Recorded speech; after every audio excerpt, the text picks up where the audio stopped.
Bismillahirrahmanirrahim. Assalamualaikum warahmatullahi wabarakatuh.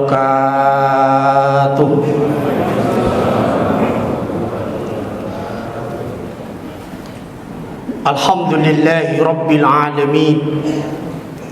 Wabihi nasta'inu ala umuri dunya waddin. Wassalatu wassalamu ala ashrafil anbiya'i wal mursalin wa ala alihi wa ashabihi ajma'in. Amma ba'du. Yang terhormat Ketua DKM beserta pengurus, para tokoh masyarakat, tokoh agama, para ustadz, jamaah, bapak, ibu, remajawan, remajawati, adik-adik, hadirin wal hadirat rahimakumullah. Hadirin ma'asyiral muslimin yang dimuliakan oleh Allah Subhanahu wa taala. Yuhsarun nas yaumal qiyamati fil mahsyar. Manusia dikumpulkan pada hari kiamat nanti di padang mahsyar. Yauma tubaddalul ardu ghairal ardi was samawati wa barazu lillahil wahidil qahhar. Yaitu pada hari bumi diganti dengan bumi yang lain dan juga langit. Manusia dikumpulkan di padang mahsyar menghadap Allah yang Maha Esa lagi Maha Perkasa. Ibrahim ayat 48. Yauma idzi yasdurun nasu astatan liyurau a'malahum. Manusia dikeluarkan dari kuburnya menuju akhirat dengan berbagai macam rupa dan bentuk, tergantung amalnya masing-masing. Pada hari itu ada riwayat mengatakan manusia ada yang wajhuhu kal qirdi, wajahnya diserupakan dengan monyet. Siapa mereka? Mereka adalah yaj'alul fitnah bainan nas, orang yang selalu membuat fitnah di antara manusia. Maka nanti ketika dia bangkit, wajahnya akan seperti monyet walaupun tubuhnya adalah manusia. Yang kedua ada juga manusia wajhuhu kal khinzir, wajahnya diserupakan dengan babi. Siapa mereka? Mereka adalah yakulul ma'a bidzulmin. Mereka memakan harta dengan cara zalim atau memakan hak orang lain. Juga ada riwayat mengatakan ada manusia yang diseret, tertelungkup dengan mukanya, diseret tanpa ada ampunan. Siapa mereka? Mereka adalah yakulur riba, orang yang suka memakan riba. Ada riwayat mengatakan bahwa matahari itu jaraknya dalam hadis itu adalah 1 mil. Lalu Rasul tidak menjelaskan 1 mil itu apakah ukuran jarak atau ukuran. Ibu-ibu kan suka pakai celak mata tuh, apa itu, kayak kawas kecil itu. Apakah seukuran itu? Tetapi ada kitab yang menjelaskan tentang 1 mil itu adalah sejengkal, yaitu kitab Tanbihul Ghafilin karangan seorang ulama besar, Syekh Abu Lais As-Samarqandi. Okelah, tidak usah diperdebatkan apakah 1 mil itu jarak atau 1 jengkal. Di dunia saja, kalau seandainya matahari itu jaraknya adalah 1 mil, maka dunia ini akan hancur berantakan. Tetapi walaupun matahari jaraknya adalah sejengkal, manusia ketika itu ada yang tidak berkeringat sedikit pun. Bahkan ada yang berkeringat sampai mata kaki, sampai lutut, sampai perut, sampai leher. Bahkan sampai ada yang tenggelam dengan keringatnya. Dia berenang, keringatnya habis bercucuran, berganti dengan darah. Itu juga tergantung amalnya masing-masing. Ada riwayat mengatakan kita terombang-ambing di akhirat itu adalah khamsuna sanatan, 50 tahun di akhirat. Bandingannya satu hari di akhirat 1000 tahun di dunia. Nah, kondisi waktu itu manusia tidak ada pertolongan, tidak ada tempat untuk berteduh, apalagi bernaung. Tetapi ada 7 golongan manusia yang akan mendapatkan naungan dari Allah Subhanahu wa ta'ala.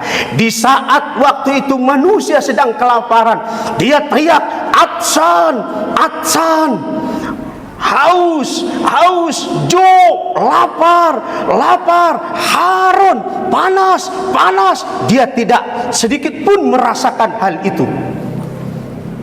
Di dalam hadis itu dari Abu Hurairah, sab'atun yudhilluhumullahu fi dhillihi yawma la dhilla illa dhilluh. Ada 7 golongan manusia yang mendapatkan naungan di saat itu yang tidak ada naungan sedikit pun. Di antaranya yang pertama kan imamun adil, pemimpin yang adil. Mudah-mudahan nanti kita 2024 mendapatkan pemimpin yang adil, amin.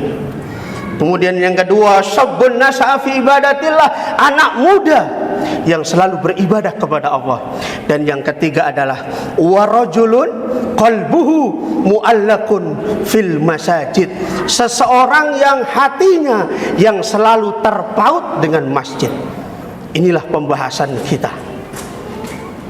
Bagaimana orang yang selalu terpaut, mustaqon ilal masjid, dia sangat rindu, wa yuhibbul masjid, dia juga sangat cinta dengan masjid. Bagaimana orang yang cinta dengan masjid, amaliyah apa yang dia lakukan? Allah berfirman amaliyahnya di dalam surat At-Taubah ayat 18.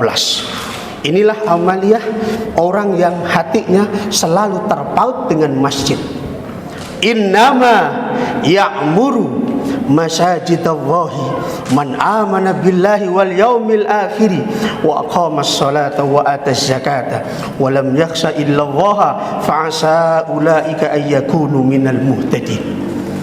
Jadi orang yang dianggap hatinya selalu terpaut dengan masjid, yang pertama adalah man amana billah, orang yang beriman kepada Allah.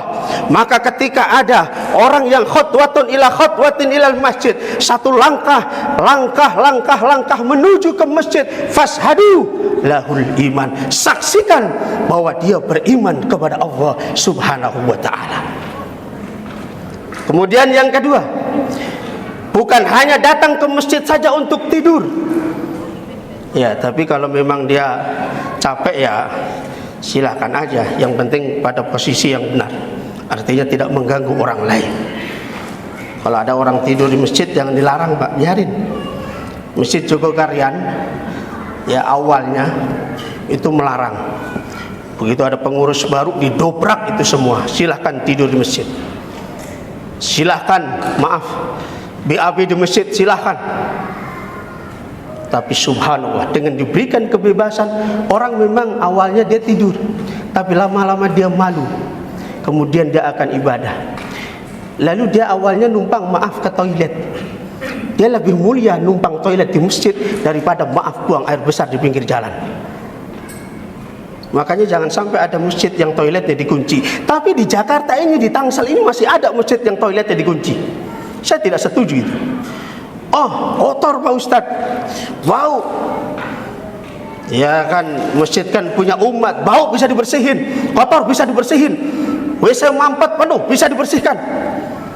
Ada dalam kitab namanya Muhtadul Hadis, Di situ dijelaskan orang yang membersihkan kotoran di masjid apapun itu, maka kotoran itu yaghfiru dzunub, dia akan mohon ampun kepada Allah bagi yang membuang kotoran itu.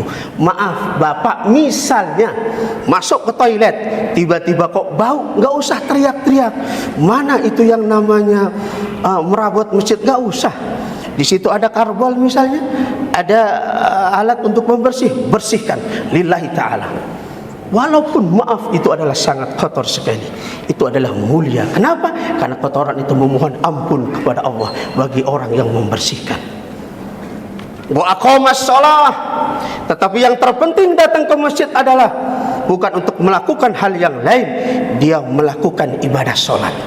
Maka oleh karena itu 10 terakhir di bulan suci Ramadan, Rasul itu mengencangkan ikat pinggang. Maksudnya apa? Dia lebih banyak di masjid untuk iktikaf 10 terakhir daripada bulan suci Ramadan dibandingkan bergaul dengan istrinya sampai Rasulullah wafat. Iktikaf 10 terakhir. Memang yang bagus iktikaf, yang bagus itu di Masjidil Haram. Makanya Masjidil Haram 10 terakhir itu penuh kan?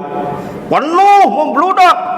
Beda dengan masjid sini 10 terakhir maju shopnya, belakang kosong. Yang ramai mana? Tanah Abang, terminal pada pulang kampung. Beda kan Masjidil Haram. Hadirin ma'asyiral muslimin. Jadi oleh karena itu orang yang cinta kepada masjid melakukan ibadah solat khususnya adalah 10 terakhir di bulan suci Ramadan ini untuk melakukan iktikaf. Jadi ketika iktikaf yang pertama niat, nawaitul i'tikaf fi hadzal masjid ma dumtu fi. Aku niat iktikaf di masjid ini selama aku masih ada. Ini Bapak tadi ini masuk sini nih, baru masuk langsung niat Pak. Nawaitul i'tikaf, kalau yang belum niat, niat sekarang. Nawaitul i'tikaf fi hadzal masjid ma dumtu fi. Aku niat iktikaf di masjid ini selama aku masih ada di dalamnya. Apalagi sampai benar-benar uzlah. Nah, ini juga masih termasuk 7 golongan. Orang yang uzlah melakukan iktikaf di masjid mana? Wa dzakarallahu khalian fafadat ainahu. Termasuk 7 golongan manusia yang mendapatkan naungan nanti di akhirat adalah orang yang berzikir kepada Allah khalian, di tempat sunyi. Di tempat sunyi itu kalau saya memahami bukan berarti nggak ada suara sama sekali. Kalau di kuburan aja masih ada suara, suara jangkrik, suara burung, apalagi suara kuntilanak bisa kabur, kan begitu. Bukan berarti nggak ada suara sama sekali, ada. Cuma kholian di situ adalah hatinya sibuk dengan zikir kepada Allah. Bahkan saking sibuknya, ingat dosa misalnya, ingat ketika mencari uang tidak halal misalnya, ingat ketika mendidik anak kurang benar misalnya, kurang peduli dengan keluarga. Dan akhirnya apa? Fafadat ainahu, sampai meneteskan air mata. Itu juga termasuk orang yang mendapatkan 7 golongan itu. Nah, diantaranya bisa kita lakukan dengan kita uzlah di masjid dengan iktikaf. Alhamdulillah di masjid kita sudah ada sarana untuk iktikaf hal itu. Laki-laki boleh, ibu-ibu juga boleh iktikaf. Tapi kalau ibu-ibu harus izin dengan suaminya. Misalnya suaminya bilang, "Mah, saya mau keluar kota, Mah. Berapa bulan, Pak? 3 kali lebaran, 3 kali puasa," misalnya kan begitu. Ya sudah, Pak. Terakhir 10 terakhir bulan Ramadan ini saya izin ya, saya mau iktikaf misalnya. Suami mengizinkan, silahkan untuk iktikaf. Mulai niat, kemudian dan iktikaf itu harus dilakukan di masjid. Wala tubashiruhunna wa antum aqifuna fil masajid. Itu dalilnya yang tadi dibaca imam, surat Al-Baqarah 187. Jadi iktikaf itu pertama rukunnya niat, yang kedua harus di masjid. Nah, oleh karena itu pertama banyak ibadah sholat. Sholat apa yang kita lakukan? Masih itu mau sholat tahajud silahkan. Dengan kita sholat tahajud dalam surat Al-Isra ayat 79, Wa minal laili fatahajjad bihi nafilatan lak asa ayyab'atsaka rabbuka maqaman mahmuda. Kalau ingin diangkat derajatnya oleh Allah baik di dunia maupun di akhirat, anak muda belum juga dapat pekerjaan, sudah melamar kemana-mana, perbanyak sholat tahajud. Asa ayyab'atsaka, ini janji Allah. Bapak di kantor pengen naik jabatan dengan cara yang benar, perbanyak sholat tahajud. Kita pengen punya hajat supaya dikabul oleh Allah Subhanahu wa taala, perbanyak sholat hajat. Bimbang dengan pilihan, apakah si Ani atau si Rika, bingung karena pengen nikah lagi misalnya, kan begitu. Sholat istikharah, ada solusi, perbanyak sholat. Yang kedua, ketika kita menyendiri dalam iktikaf itu, perbanyak zikir kepada Allah Subhanahu wa taala. Zikir apapun, yang terpenting adalah tatmainnul qulub. Zikir itu bisa merasuk ke dalam jiwa dan menentamkan hati. Kemudian amalan ketika kita iktikaf yang selanjutnya adalah kathratu min qiraatil Quran. Perbanyak membaca Al-Quran. Pokoknya jangan sibuk yang lain. Kalau perlu nggak usah bawa handphone ketika iktikaf. Kalau iktikaf masih bawa handphone, itu masih terganggu. Betul apa tidak? Apalagi sampai bawa TV gitu ya, misalnya, lebih terganggu lagi. Jadi tinggal handphonenya. Kalau perlu dijual, nanti ditebus lagi. Ya kan, begitu. Habis Lebaran, iktikaf khusus supaya apa? Supaya tidak terganggu. Bagaimana Pak Ustadz ngabarin dengan keluarga? Nggak usah pakai kabar dengan keluarga. Izin, saya mau iktikaf di masjid. Di masjid mana? Di masjid Tanah Kusir, misalnya gitu kan. Kan keluarga tahu. Ketika nengok kan ke sana. Bilang, nggak usah. Supaya apa? Supaya khusyuk. Perbanyak baca Al-Quran. Kalau bisa sehari bisa khatam. Imam Syafi'i malam hari khatam, siang hari khatam. Sehingga sebulan itu adalah situna khatman, 60 kali khatam. Subhanallah. Imam Syafi'i umur 7 tahun sudah hafal Quran. Kalau sudah hafal Quran, Pak, baca Al-Quran itu 1 juz, itu bisa jadi 10 menit, 5 menit selesai. Kenapa kita itu sampai setengah jam baru selesai? Bahkan bisa sampai 1 jam baru selesai 1 juz. Kenapa? Karena belum lancar. Belum lancar bacanya. Saya punya teman, Pak, Masya Allah, hafalnya itu fil lisan wal qalbi. Dia hafal Quran itu di hati dan di lisan. Jadi bahasa Jawanya dremimel aja. Masya Allah. Saya yang nyimak aja keteter. Itu sudah luar biasa hafal. Itu saya yakin 10 menit, 5 menit selesai itu 1 juz. Banyak membaca Al-Quran, apalagi momen Ramadan. Ya, walaupun terbata-bata nggak apa-apa. Pak Ustadz, anak saya ini baru belajar Iqra. Gimana? Apakah suruh baca Iqra? Suruh baca Iqra. Iqra 1, baba, batako, batu bata, kakiku kaku, babalu buta, misalnya gitu. 1 bulan khatam Iqra 1, jauh lebih baik. Apalagi kita. Santri saya alhamdulillah setiap hari kadang-kadang sampai 5 juz. Yang dibaca juz 1 Al-Quran, yang 4 juz Al-Bukat, juz Jeruk, juz Milan, juz Duren. Alhamdulillah. Habis baca langsung buka, seger dia. Subhanallah. Kemudian yang terakhir yang saya sampaikan, ayo jadikan masjid ini untuk memakmurkan masjid itu ada 2. Yang pertama adalah membangun fisiknya. Ketika dalam kondisi bocor dan sebagainya, langsung. Oh, lampu mati, langsung ganti. Oh, kamar mandi licin, langsung bersihkan. Ya kan? Jangan sampai orang masuk kamar mandi itu jatuh. Habib Munzir Al-Musawa almarhum pernah menjelaskan orang yang sering jatuh ke kamar mandi itu penyebabnya 2. Yang pertama, bisa jadi kamar mandinya adalah licin. Itu pertama. Yang kedua, ketika masuk kamar mandi dia tidak membaca doa.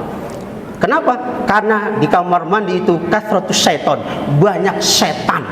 Dan setan paling demen di kamar mandi. Makanya anak ibu yang perempuan kalau nyanyi jangan di kamar mandi. Kalau di kamar mandi nyanyi itu mengundang setan. Makanya begitu selesai anak kita dari kamar mandi, ibu masuk terjatuh karena setannya masih ngumpul di situ, dijorokin sama setan karena nggak baca doa. Yang kedua, memakmurkan masjid itu dengan ibadah, sholat misalnya, melakukan kajian-kajian di masjid, zikir. Kemudian juga jangan lupa nanti ya akhir Ramadan menunaikan zakat. zakat fitrah yang terpenting, zakat mal itu yang kedua. Kalau zakat fitrah bisa kita lakukan di tempat di mana kita tinggal. Kalau zakat mal ya bisa di sini, bisa juga di daerah-daerah atau mungkin di kampung kita. Kalau zakat mal ya di exchange di situ. Kalau zakat malnya. Baik, itu saja yang dapat saya sampaikan. Semoga bermanfaat dan Allah gerakkan hati kita ini selalu terpaut dengan masjid untuk mencintai dan melakukan kegiatan-kegiatan ibadah sehingga nanti di akhirat kita akan mendapatkan naungan yang waktu itu tidak ada naungan kecuali naungan dari Allah Subhanahu wa taala. Amin ya rabbal alamin. Wallahul muwaffiq ila aqwamit thariq. Assalamualaikum warahmatullahi wabarakatuh.